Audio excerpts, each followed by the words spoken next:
Baik, bismillahirrahmanirrahim. Assalamualaikum warahmatullahi wabarakatuh. Alhamdulillah wassalatu wassalamu ala rasulillah la haula wala quwata illa billah. Semuanya, ini kita akan membahas materi yang terakhir dalam buku kita. Meskipun ini baru pertemuan yang kesekian, belum pertemuan yang terakhir, tapi materi yang terakhir akan saya sampaikan hari ini. Baik, kita mulai bersama-sama dengan membaca basmalah dan suratul Fatihah. Mudah-mudahan berikan kefahaman, kemudahan ala dunia. Al-Fatihah. A'udzubillahi minasyaitonir rajim. Bismillahirrahmanirrahim. Alhamdulillahirabbil alamin arrahmanir rahim. Maliki yaumiddin. Iyyaka na'budu wa iyyaka nasta'in. Shiratal ladzina an'amta 'alaihim ghairil maghdubi 'alaihim. Baik. Materinya adalah tentang feminisme dan disorientasi seksual dalam perspektif Islam. Pertama-tama kita akan terlebih dahulu membahas tentang kompetensi dasarnya, di mana materi ini nanti kita diharapkan paham tentang apa itu feminisme, kaitannya dengan kesetaraan gender dan seterusnya itu ya. Kemudian juga tentang pandangan Islam terhadap perempuan. Lalu juga adanya disorientasi seksual. Laki-laki yang mestinya dengan perempuan, tetapi kemudian laki-laki ada yang sesama laki-laki, perempuan sesama perempuan misalkan. Nah, nanti ada poin-poin tertentu antara lain misalkan konsep Islam tentang perempuan seperti apa, lalu sejarah feminisme juga, dan pandangan Islam terkait dengan feminisme, serta juga berbicara tentang LGBT atau disorientasi seksual itu. Nah, pertama kita ingin menjelaskan sedikit terkait dengan posisi atau kedudukan seorang perempuan atau kaum perempuan kaum Hawa di dalam sejarah-sejarah sebelum Islam datang, terutama di Jazirah Arabia saat itu, di Timur Tengah, di Jazirah Arabia saat itu, di mana Islam kemudian turun di sana. Sebelum Islam datang, kondisi perempuan saat itu cukup memprihatinkan karena dianggap sebagai makhluk yang setengah manusia, yang boleh diperjualbelikan, yang boleh diwariskan dari satu orang kepada orang lain. Bahkan diceritakan, dan ini sempat terekam di dalam Al-Quran, di dalam ayat Al-Quran, bahwa ketika ada seorang ibu itu melahirkan anak perempuan, maka dia merasa mendapatkan bencana yang besar, merasa mendapatkan kutukan. Sampai kemudian sang ayah, suami dari ibu yang melahirkan itu, dengan sengaja mengubur bayi perempuan yang baru saja dilahirkan itu dalam keadaan hidup-hidup. Jadi itu kebiasaan mereka, itu tradisi, pemikiran yang mewarnai mindset mereka, yang menjadi pola pikir bangsa Arab saat itu. Makanya kemudian di dalam salah satu ayat itu Allah mengatakan wa idal mau'udatu su'ilat, dan ketika para perempuan, bayi-bayi perempuan itu nanti kalau di hari kiamat akan dibangkitkan dan ditanya atas dasar alasan dosa apa mereka itu dikuburkan secara hidup-hidup. Itu kebiasaan, menjadi kebiasaan betapa kedudukan dan posisi perempuan dianggap sebagai makhluk yang membawa sial. Kemudian juga saat itu perempuan tidak boleh memiliki apapun, properti, jenis harta apapun tidak bisa menjadi pemilik. Justru mereka dianggap sebagai barang yang dimiliki. Nah, jika itu yang terjadi di masyarakat Arab Jahiliyah yang menyembah berhala, maka bagaimana dengan kondisi mereka-mereka, kondisi bangsa-bangsa yang katakan saat itu cukup maju, misalkan di Romawi, di Persia, dan Bizantium yang ada saat itu. Ternyata ketika kita lihat sejarahnya, kondisi perempuan, posisi perempuan saat itu pun juga tidak jauh berbeda dengan kondisi perempuan di Arab. Ya. Misalkan di sana dikatakan dalam salah satu ajarannya dikatakan bahwa perempuan itu adalah makhluk yang membawa sial, ya, bahwa perempuan itu adalah yang menyebabkan manusia ini hidup sengsara. Ini diambil dari sejarahnya Adam, manusia pertama yang kemudian yang awalnya hidup di surga serba kecukupan, nikmat dan semuanya, sampai kemudian diturunkan ke bumi dengan berbagai macam ujian dan cobaannya. Penyebabnya adalah karena perempuan, yaitu Hawa. Sehingga kemudian perempuan dianggap sebagai yang ya, tidak punya tempat, penyebab sial gitu ya. Bahkan ketika seorang perempuan itu mengalami siklus bulanan, ya, menstruasi, itu dianggap sebagai perempuan benda yang najis, gitu. Najis yang perlu dikeluarkan dari rumahnya, nggak boleh tidur di dalam rumah, gitu ya, harus dipindahkan. Artinya begitu marginalnya seorang perempuan di era-era sebelum Islam datang. Jadi makan harus sendiri, ya masih untung itu ya. Bahkan kalau apalagi kemudian tentang hak tadi itu kepemilikan tak boleh memiliki sama sekali. Hak waris apalagi tidak dapat sama sekali. Nah, maka dari itu kemudian ketika Islam datang, maka kemudian Islam mencoba memberikan tempat kepada perempuan, ya. Maka di sana ada prinsip-prinsip yang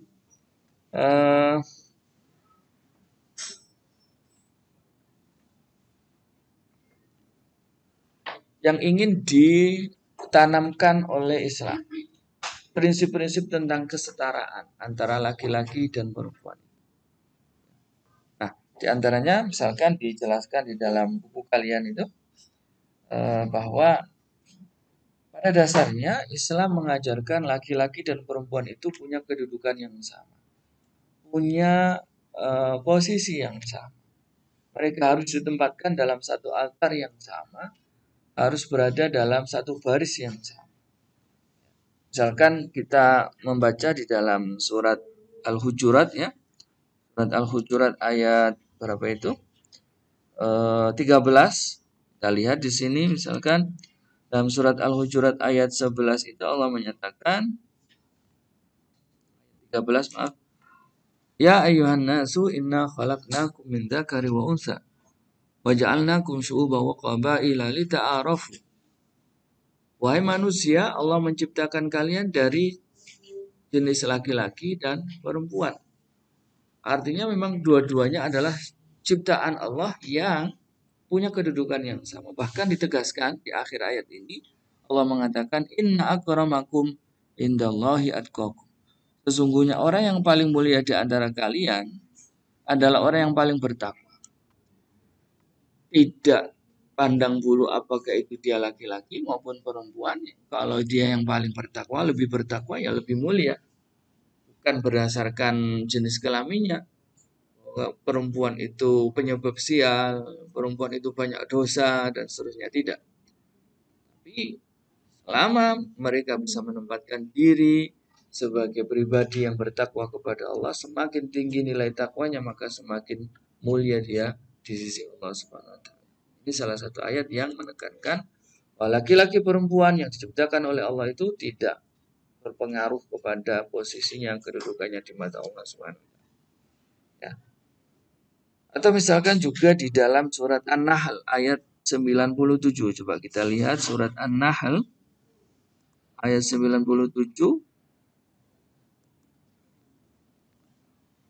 Ini man amila salihan min dzakarin aw untha wa huwa mu'minun falanuhyiyannahu hayatan thayyibah. Barang siapa yang mengerjakan amal salih, perbuatan baik, ditegaskan min dzakari wa untha, baik dia jenis kelaminnya itu laki-laki maupun perempuan, ya. Dalam keadaan beriman, yang penting adalah kata kuncinya beriman, laki-laki maupun perempuan beriman, menjalankan perbuatan baik, amal saleh. Kata Allah bagaimana? Falanuhyiyannahu hayatan thayyibah. Aku akan beri kehidupan yang baik, yang layak untuk orang tersebut.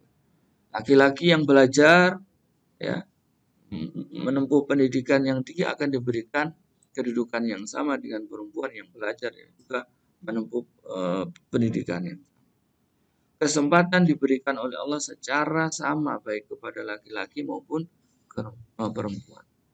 Sama ketentuannya adalah beramal dan beriman. Mau beriman, percaya, yakin kepada Allah. Dan yang kedua adalah dia mau menjalankan amal-amal baik, amal-amal soleh. Di sini sekali lagi Allah menegaskan tidak ada perbedaan antara unsa, perempuan maupun laki-laki, zakar. Kedua-duanya punya kesempatan yang sama untuk mendapatkan kehidupan yang layak, untuk mendapatkan kehidupan yang bermartabat. Hayatan thayyibah, kehidupan yang baik, kehidupan yang dapat pahala yang sama bahwa amal soleh dan imannya, kehidupan yang baik. Baik itu kehidupan di dunia ini maupun juga nanti kehidupan di akhirat tentunya. Baik. Jadi kedua ayat tersebut setidaknya memberikan penegasan bahwa memang Islam itu menempatkan perempuan dan laki-laki dalam akar yang sama, dalam tempat yang sejajar. Hadis-hadis Nabi juga menegaskan itu tentang mencari ilmu, ya, kesempatannya diberikan dan diwajibkan juga ala faridatin ala kulli muslimin wa muslimatin. Muslim laki-laki, muslim perempuan juga ada kewajiban yang sama untuk mencari ilmu, untuk perluas wawasannya tentang agama dan juga tentang kehidupan. Dan kalau kita lihat banyak sekali ya ayat-ayat yang lain yang juga menekankan itu. Misalkan saja yang ada dalam surat Al-Baqarah ayat 30. Kedua-duanya laki-laki maupun perempuan punya kesempatan untuk menjadi khalifatullah fil ard, untuk menjadi perpanjangan tangan Allah sebagai pemakmur, sebagai manusia makhluk yang meramaikan, memakmurkan bumi ini. Nah, lebih tegas lagi di dalam buku ini dijelaskan dalam halaman 210 itu ya, yang bagi yang punya buku, katakan di sana bahwa ada beberapa poin penting di mana di situ Allah Subhanahu wa taala betul-betul Islam sebagai agama kita betul-betul meletakkan, memposisikan laki-laki dan perempuan secara sama. Apa poin-poinnya itu? Poin yang pertama adalah dalam hal laki-laki maupun perempuan merupakan hamba Allah, merupakan Abdullah min ibadillah, termasuk makhluk yang punya kesempatan sama untuk menghambakan diri kepada Allah SWT. Jadi yang sholat, perempuan sholat, laki-laki juga. Yang puasa, laki-laki puasa, perempuan juga punya kesempatan berpuasa. Semuanya punya kesempatan untuk menghambakan diri kepada Allah. Bahkan kalau teman-teman membaca sejarah Islam, sejarah perkembangan Islam, akan ketemu banyak tokoh-tokoh ulama perempuan. Misalkan di era sahabat, kita mendengar nama besar Sayyidah Aisyah, Rasulullah itu perempuan. Tapi perempuan ini, Aisyah ini, itu salah satu di antara 5 sahabat yang paling banyak menceritakan atau meriwayatkan hadis, mengajarkan ilmu agama, mengajarkan tentang pengetahuan kepada manusia. Perempuan pada Aisyah. Jadi perawi atau pencerita periwayat hadis dari 5 sahabat terbanyak itu salah satunya adalah Aisyah radhiyallahu anha. Padahal dia perempuan. Aisyah juga pernah memimpin perang. Yang dipimpin oleh Aisyah itu juga ada di era-era sahabat. Era berikutnya juga akan kita temukan tokoh-tokoh ulama, misalkan salah satunya ada nama besar Rabi'ah Al-Adawiyah, orang ulama yang terkenal dengan ahli ibadah ya, sampai lupa akan dirinya sendiri. Padahal dia sangat cantik sekali di dalam sejarah diceritakan ini. Cantik tapi tidak menikah ya. Karena apa? Karena dia larut dalam pemikirannya tentang dalam idenya tentang mahabbatullah, tentang cinta kepada Allah Subhanahu wa taala. Artinya bahwa mau laki-laki maupun perempuan punya kesempatan untuk menghambakan diri kepada Allah Subhanahu wa taala. Di dalam Al-Quran tentang abdullah, tentang fungsi tugas manusia untuk menghambakan diri kepada Allah, ini kan tidak ditegaskan untuk laki-laki ataupun perempuan.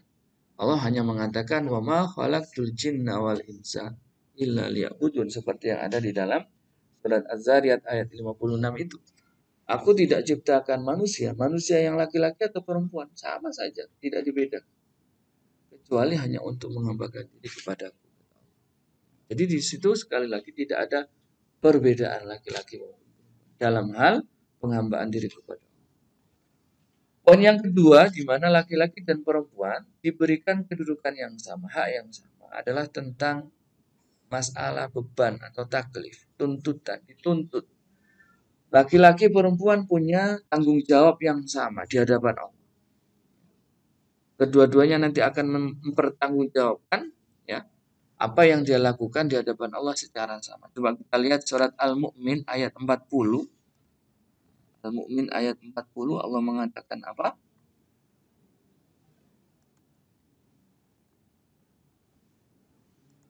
Ini. Man amila sayyi'atan fala yujza illa mithlaha wa man amila salihan min dzakarin aw untha wa huwa mu'minun fa ulaika yadkhulunal jannah. Dan siapa yang mengerjakan perbuatan jahat, laki-laki maupun perempuan, di sini ada ditekankan, ya, baik laki-laki maupun perempuan. Begitu juga barang siapa yang mengerjakan amal soleh, baik laki-laki maupun perempuan, dia pasti harus bertanggung jawab. Dia pasti akan dimintai pertanggungjawaban kalau yang baik dikerjakan, ya dia akan mendapatkan reward jannah, surga. Kalau yang buruk yang dikerjakan, laki-laki maupun perempuan akan mendapatkan siksa dan ancaman dari Allah Subhanahu ulaika wa huwa mu'minun fa ulaika yadkhulunal jannah. Jadi tidak beda antara apa itu laki-laki maupun perempuan, kedua-duanya punya beban taklif. Punya taklif itu beban yang nanti harus dipertanggungjawabkan di hadapan Allah sama-sama, baik laki-laki maupun perempuan. Poin yang ketiga, laki-laki maupun perempuan pernah diambil janji oleh Allah untuk hanya menyembah kepada Allah. Jadi ceritanya ini di dalam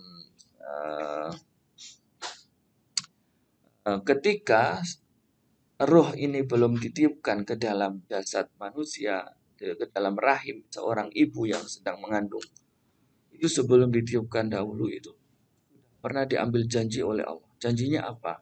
Ditanya oleh Allah, alastu birabbikum, tidakkah aku adalah Tuhanmu nanti yang kamu sembah? Semua ruh itu sebelum ditiupkan itu menjawab, qalu bala. Ya, engkau adalah Tuhan kami. Ini janji primordial. Semua manusia, janji awal sebelum ruh ini ditiupkan ke dalam rahim manusia, itu sudah pernah berjanji. Dan ini tidak dibedakan apakah ruhnya nanti menjadi bayi laki-laki atau bayi perempuan, semuanya sudah punya janji ini kepada Allah. Maka sekali lagi tanggung jawab ini pun dan janji ini pun sudah pernah diungkapkan dan diberikan oleh ruh kita kepada Allah SWT, baik itu laki-laki maupun. Yang keempat, poin yang keempat adalah dalam hal sama-sama punya potensi untuk berprestasi, untuk mendapatkan prestasi yang baik, yang cemerlang dalam kehidupan ini maupun di dalam kehidupan.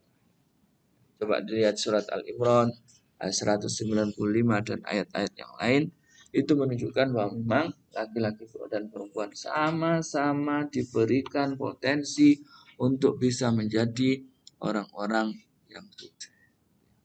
Maka ketika poin-poin ini kita pahami bagaimana Islam memberikan kedudukan yang sama kepada laki-laki maupun perempuan, maka bukan berarti laki-laki dan perempuan itu sama persis dalam semua hal. Tentu ada perbedaannya. Di sini pun saya bisa membedakan mana yang laki-laki maupun perempuan. Meskipun saya nggak bawa kacamata, nggak pakai kacamata, saya tahu mana yang laki-laki, mana yang perempuan ya di sini. Nah, yang pakai kerudung ini tidak ada yang laki-laki ya kan? Semuanya perempuan. Bisa membedakan. Artinya ada perbedaan. Ya, Islam tidak membedakan secara posisinya laki-laki maupun perempuan, tetapi tentu saja ada hal-hal yang berbeda dalam aturan-aturan atau hukum-hukum Islam. Setidaknya misalkan secara biologis, secara psikologis juga berbeda. Biologisnya yaitu tadi siklus perempuan juga, kemudian secara fisiknya juga berbeda begitu ya, laki-laki maupun perempuan. Nah,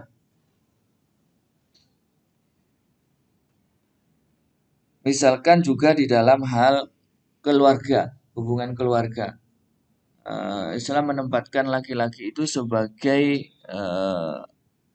panutan atau sebagai imam gitu ya, sebagai kepala rumah tangga. Ini hukum asalnya seperti itu. Kecuali kalau dalam kasus-kasus tertentu ya. Pada dasarnya itu ditempatkan dalam surat An-Nisa itu ya, ayat 34. Coba kita lihat An-Nisa ayat 34.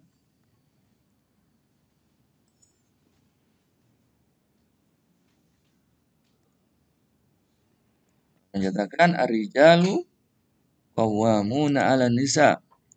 Kaum laki-laki adalah pemimpin bagi kaum wanita. Oleh karena itu, eh, oleh karena apa yang dilakukan oleh laki-laki layak untuk menjadi pemimpin, membuat mereka layak.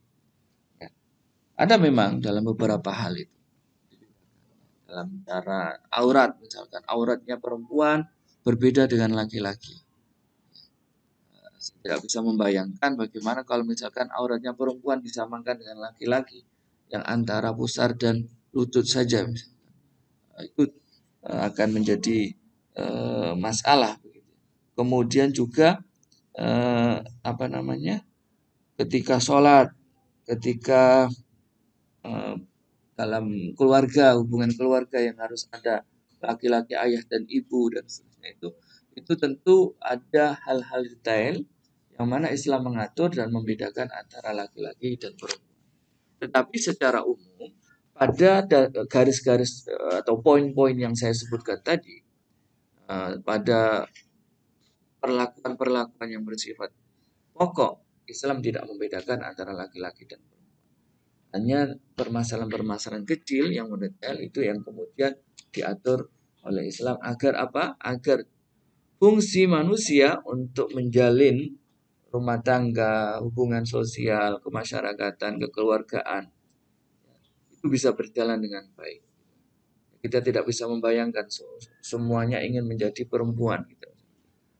Semuanya ingin menjadi laki-laki. Kita ya dari mana itu kemudian akan terjadi generasi penerus. Semuanya ingin transgender misalkan.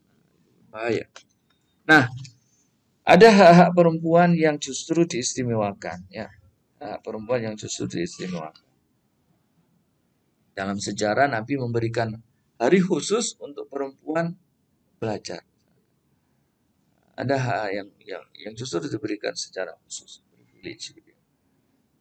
Baik, kemudian jika memang seperti itu pandangan dan sikap Islam terkait dengan perbedaan jenis kelamin laki-laki dan perempuan, bagaimana Islam menempatkan perempuan, maka coba kita lihat, kita tengok ke dunia Barat, di mana di sana berkembang tentang ajaran atau pemikiran tentang konsep feminisme, di mana feminisme ini merupakan gerakan yang membela katanya, membela dan ingin menempatkan perempuan pada altar yang sama, pada ingin mensetarakan perempuan dengan laki-laki. Gerakan feminisme muncul di berbagai belahan negara, termasuk kemudian masuk ke Indonesia dan juga di negara-negara Arab lainnya. Namun secara garis besar, singkatnya, feminisme ini muncul ketika di Barat masuk pada abad-abad pertengahan, masa pencerahan ya, di mana sebelumnya itu menganggap perempuan. Jadi dulu orang-orang agama di Barat itu Kristen dan seterusnya itu tadi itu menganggap perempuan sebagai sumber masalah karena menyebabkan Adam keluar dari surga itu disebabkan perempuan. Kemudian hal ini kemudian direvisi, diperbarui, lalu kemudian ingin mengangkat derajat perempuan. Maka kemudian muncullah gerakan-gerakan pembebasan perempuan, kebebasan, termasuk juga ditandai dengan liberalisasi atau liberty yang ada di Perancis dan juga di mana kebebasan bagi perempuan dan juga persamaan yang pada akhirnya hal itu merambah ke dunia-dunia atau negara-negara di timur. Awalnya dulu di barat, yang waktu itu memang perempuannya ya saya seperti yang saya ceritakan tadi di Roma, di Yunani itu seperti apa perempuan diperlakukan.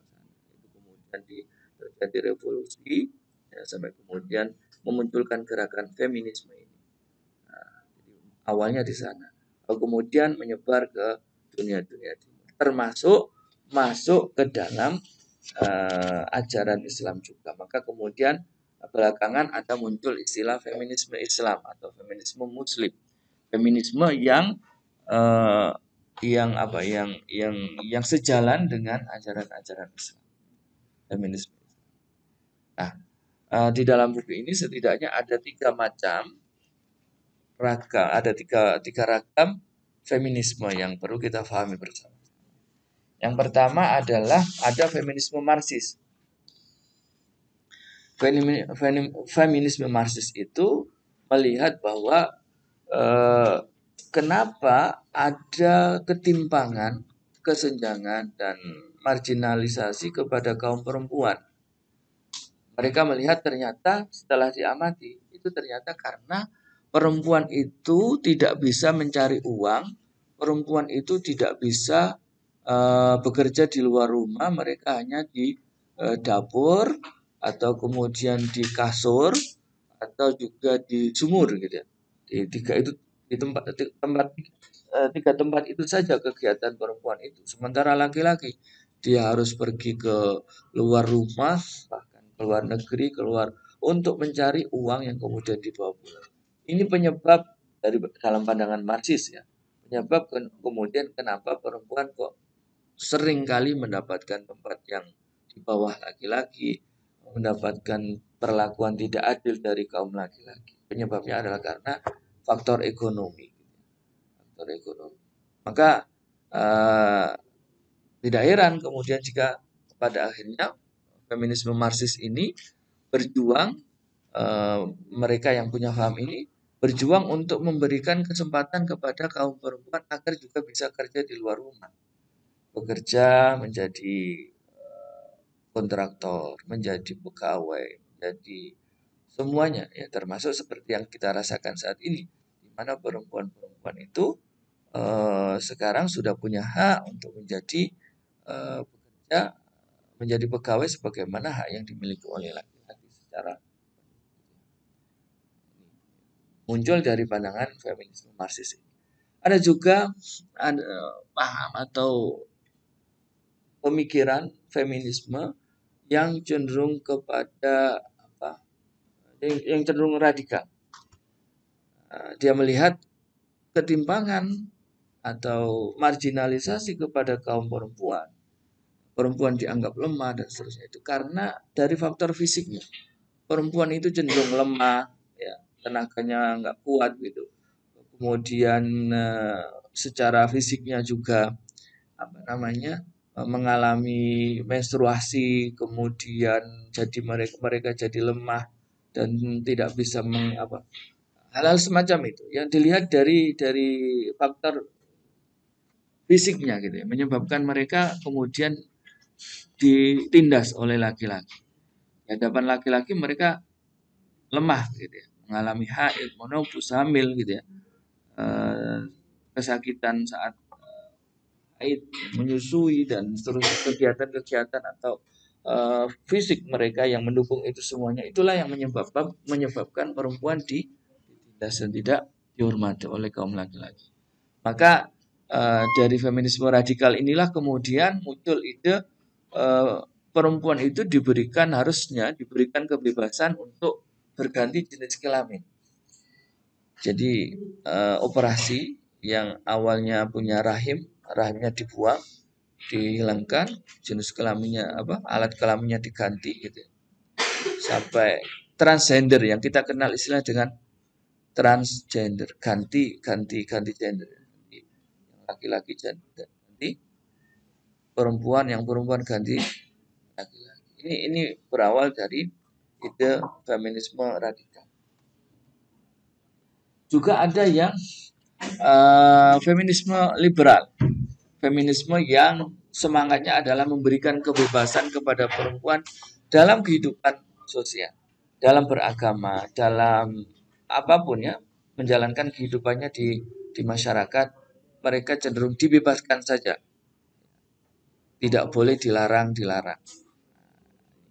Boleh ada larang-larangan itu. Nah, dari feminisme ini juga kesempatan untuk perempuan harus sama dengan laki-laki. Maka muncul banyak peraturan-peraturan, misalkan di Indonesia saja, misalkan anggota dewan itu DPR ya, itu harus sekian persen perempuan, nggak boleh laki-laki semuanya.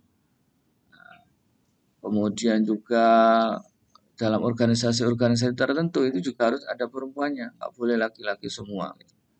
Ada aturannya begitu, diatur seperti itu. Jadi semangatnya itu awalnya liberal itu bebas, merdeka begitu ya. Tapi kemudian dibuat aturan yang mengharuskan perempuan untuk ikut andil. Nah, sesungguhnya jadi bebas atau jadi terkekang. Kan ada aturan yang mengharuskan dalam anggota Dewan Legislatif itu minimal sekian persen harus perempuan. Nah, kalau memang mestinya begitu ya, kalau bebas liberal ya dibebaskan sebebas-bebasnya silakan. Kalau memang lebih banyak perempuan ya nggak apa-apa, lebih banyak laki-laki ya nggak apa-apa. Kalaupun laki-laki saja ya nggak apa-apa. Kalaupun perempuan saja juga tidak apa-apa, nggak perlu diatur-atur juga, yang namanya juga liberal. Tapi nyatanya tidak. Ada aturan seperti itu yang mengatur. Baik, 3 model atau 3 ragam feminisme, pemikiran tentang faham yang ingin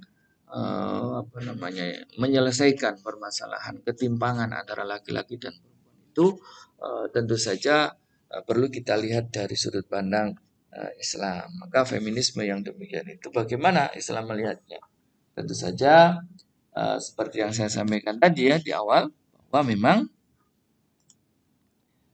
ada yang namanya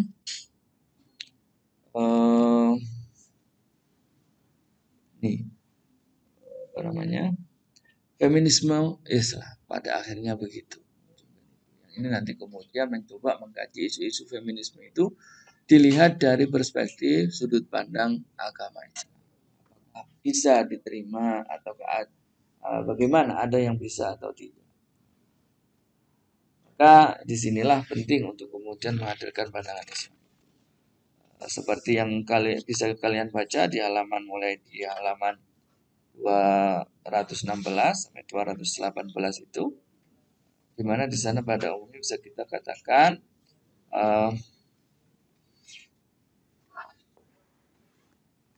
permasalahan-permasalahan yang sifatnya fundamental, yang pokok, itu Islam tidak membedakan antara laki-laki dan perempuan. Namun, permasalahan-permasalahan yang sifatnya itu aturan-aturan yang detail, itu memang ada beberapa perbedaan yang diatur oleh Islam. Terkait dengan peran, fungsi manusia, fungsi laki-laki dan perempuan, itu harus dijalankan. Perempuan hamil, kemudian perempuan yang menyusui misalkan, itu ya harus diperankan oleh seorang perempuan. Maka dari sana kemudian Islam mengharamkan aksi transgender, ide-ide transgender itu tidak boleh. Bahkan ingin berganti jenis kelamin dengan tanpa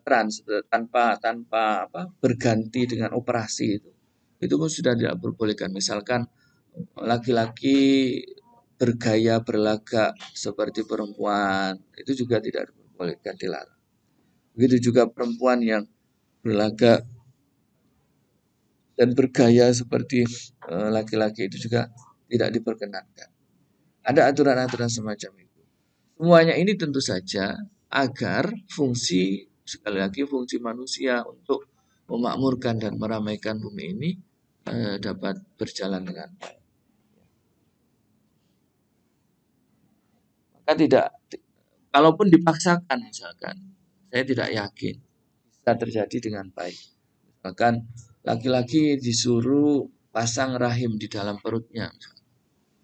Di dalam perutnya dipasang, ditransit, dipindah ke rahim di situ. Kemudian alat kelaminnya ganti juga karena ingin jadi perempuan gitu misalnya. Saya tidak yakin apakah ini bisa berfungsi dengan baik. Misalkan apakah bisa mengeluarkan sel telur dari tubuhnya begitu ya.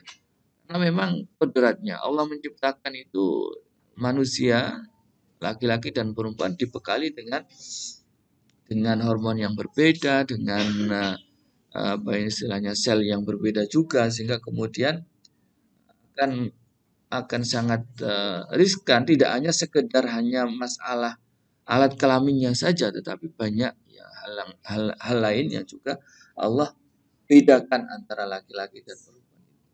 Kan manusia tidak lahir dengan sendirinya loh. Ada yang mengatur. Dan itu Tuhan kita, Allah SWT. Maka yang sudah menjadi given, pemberian dari Allah semacam itu, maka fungsinya adalah hanya memaksimalkan saja. Itu potensi yang harus dimaksimalkan, dikembangkan, dan dijalankan sesuai dengan kodrat. Dan termasuk masalah pengaturan aurat tadi yang sudah saya singgung, ya. Maka tidak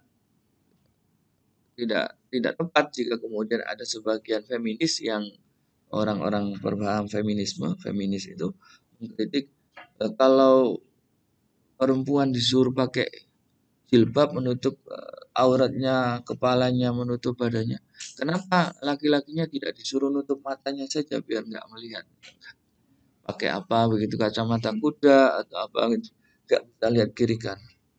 Atau laki-lakinya yang disuruh pakai jilbab, yang perempuan yang enggak. Kenapa nggak begitu? Demi memang kesetaraan. Meskipun di dalam Al-Quran itu sesungguhnya kalau melihat ini, itu yang disuruh untuk menundukkan pandangan itu tidak hanya laki-laki saja loh ya. Perempuan pun juga disuruh menundukkan menundukkan pandangannya agar tidak melihat laki-laki sembarangan. Laki-laki juga begitu. Ya.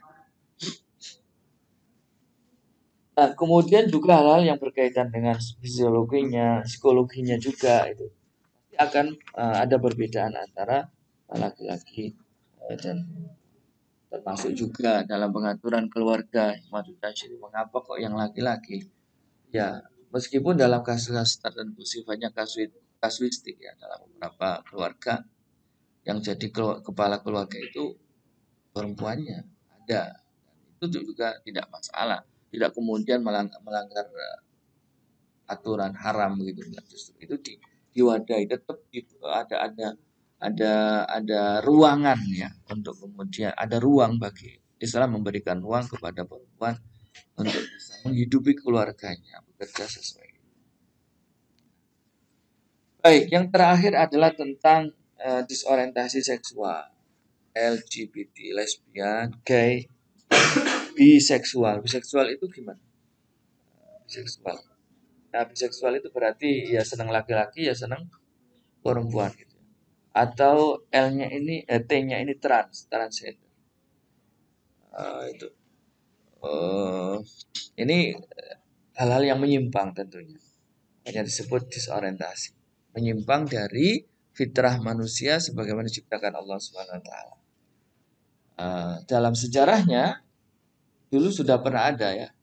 Kalau kita lihat istilahnya dulu itu laki-laki yang senang, yang suka dengan laki-laki, yang berhubungan dengan laki-laki, berhubungan badan dengan laki-laki, namanya kaum sodomi ya, sodomi atau kaum Lut ya. Dan ini memang dalam sejarah dalam Al-Quran diceritakan juga tentang siapa kaum Lut itu. Jadi kaum Lut ini kalau coba kita lihat di dalam surat apa itu? surat Al-A'raf ya, ayat 80 81.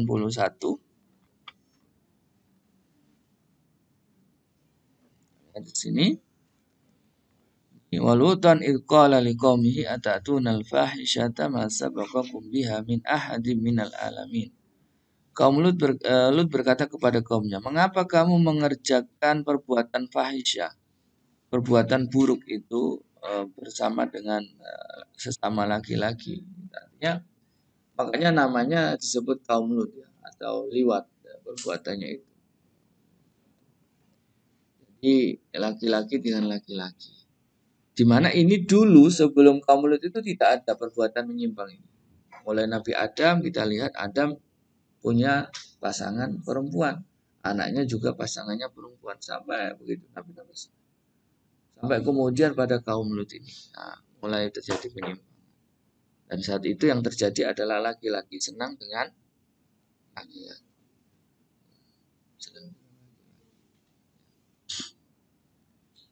Namanya kalau istilahnya apa itu? Gay ya. Gay, bukan guys ya. Gay apa guys? Oh, kalau gay cowok. Artinya cowok dengan cowok gitu ya. Itu namanya hubungan yang homoseksual laki-laki namanya seksual sama itu gay, laki dan laki-laki. Nah, ini tentu saja menyalahi kodratnya dan juga tidak sesuai dengan fitrah yang diciptakan oleh Allah. Atau perempuan dengan perempuan ya namanya sihak atau lesbi gitu. Perempuan dengan perempuan. Ya terkait faktor kenapa terjadi itu ya bisa bermacam-macam ya. Banyak sekali penelitian tentang itu apa seorang jatuh kepada cinta sesama jenis gitu ya. Sampai tidak hanya cinta saja ya, kan sampai berhubungan badan dengan sesama perempuan, berhubungan badan dengan sesama laki-laki ya. Itu penyimpangan seksual. Kemudian ada yang namanya biseksual ya. Itu juga salah.